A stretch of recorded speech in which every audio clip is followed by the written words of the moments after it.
Hello guys, আজকে অনেক দিন পর এলাঙ্গাতে গেলাম। তো 3 বছর পর বন্ধুর সাথে দেখা হয়ে গেল।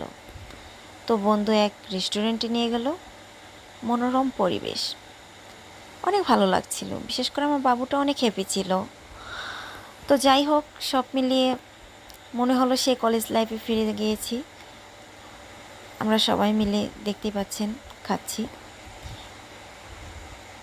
Pizza, lassi, coffee.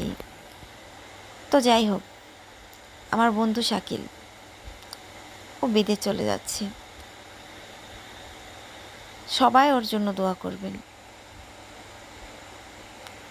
আমাদের কলেজ লাইফের সময়গুলোও না অনেক সুন্দর কাটতো, ঠিক আজকের দিনটার মতো। আমরা প্রায়ই রেস্টুরেন্টে যেতাম, অনেক মজা করতাম।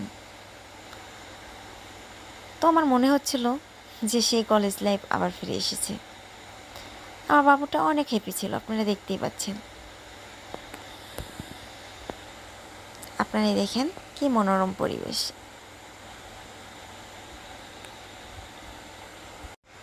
সাজিম অনেক দুষ্টুমি করছিল ওর মামাদের সাথে, দেখতেই পাচ্ছেন কেমন দুষ্টুমি করছে।